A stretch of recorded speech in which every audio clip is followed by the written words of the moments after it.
Let's just start right there, man. 20 kids. Tell us how that you know what, back up first. Tell me about the process that it takes to get licensed in 2018 to become a foster parent. Yep. So it took us about a year actually. So they do what's a home study. So it's like a story about why you want a child, why you want to be a foster parent, kind of your intentions, what your family life is like, how it's going to be in your home. You also have to take nine 3-hour classes in class time to kind of learn different, techniques, different behavioral stuff of kids. And then they do a background check, a check into kind of your income, a check in terms of like, clergy in your life, other people that have known you for a decade or kind of longer.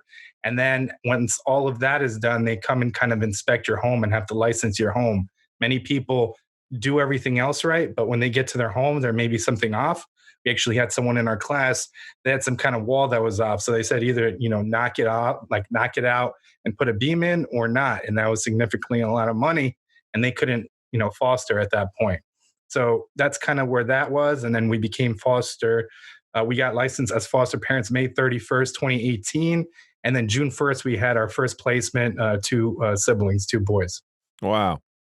And so how does that for the layman in foster care? We all kind of understand what a foster kid is, but give us some insight, some in-depth. You're the first person I think that I've known that had foster kids. So, what's the average stay? Why is it that the kids are with you? Give us some insight into a kid himself, him or herself.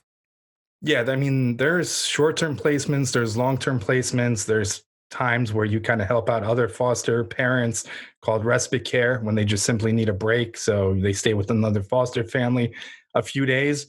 Our longest placement was actually that first placement. We had them 1 day shy of a year. And in that process, to begin with, we were told we were going to adopt them, but the case went another way, which oftentimes in foster care happens. And they ended up being reunified with their mom. So it all depends. And it's kind of like you agree to what the situations are. So you say you're open to long term, short term respite care, which is kind of like I said, helping out other foster families. We're technically designated as foster to adopt. So if we have children in the home that their parents' rights are terminated by the state, they basically come to us and ask if we're willing to adopt them since obviously we have a history with them. And the kids are in the system for different reasons: abuse, neglect, seeing things. Their parents are, addicted to different substances, and kind of traumatic things of that nature. I mean, one of the toughest things we had a little boy that got taken at night, dropped off an hour later. He was 2. He had a bloody nose, black eyes. And then my wife took him to the hospital next morning.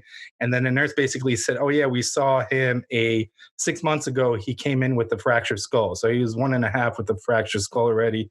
He was nonverbal. That probably had some kind of impact on, brain development. So there's like a lot of crazy stories that you see. And obviously all the kids are kind of the helpless party that didn't choose the situation and they're kind of thrown into it. What's the average age? Well, you kind of agree on age too. Like if you're willing to take teenagers, some people aren't. We've had kids that were mostly younger, a few months to about 6 to 7 years. Usually they're toddlers in preschool, but that's kind of the age that we've had all 20. And if you were to guess, what's the average age of the child in foster care? I mean, it all depends. I mean, the rough statistics is oftentimes some kids stay in the system all their lives till 18, then they age out, and then when they age out, they have a significantly higher chance of ending up on drugs in a gang, human trafficked or dead. So it's kind of they stay in the system. It's kind of helpless for them. That some of them are never adopted.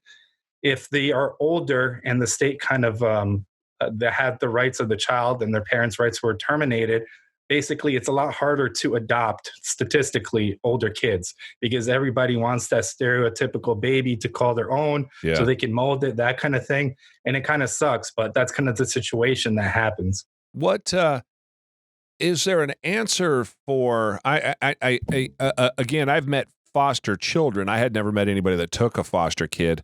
and I'm a kid from the streets, and so I have a lot of experience with 17, 18-year-old pissed off teenagers. Uh, and I wonder what would there be to do, or if you had the magic wand, just because, I mean, there's no difference between a 17-year-old and an 18-year-old from my perspective. What would you do differently, or what could we do to change it from your perspective, that magic wand that continues to help them until they've matured out of the problem, or, I don't know. What is there an answer, or at least a thought on what we would do post 18 years old? Yeah, I mean, I think the system in general is broken. I mean, we've seen a lot of things in terms of having bad caseworkers, having, other bad people within the whole process in terms of not doing what they could or offering the services for the children.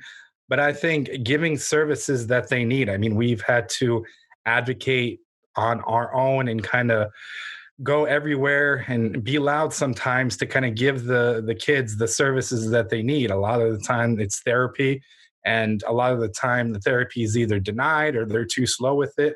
So I think presenting the steps and the resources that the kids have throughout the process, because I mean oftentimes at 17 to 18 they may not know all the resources available to them. So I mean there's a lot of things available to foster kids in terms of different funds, grants, and things of that nature that can help you with education, or if you want to go to a trade school or wherever you want to go. But I feel like they're not necessarily informed, or no one takes the time to kind of make them aware of it.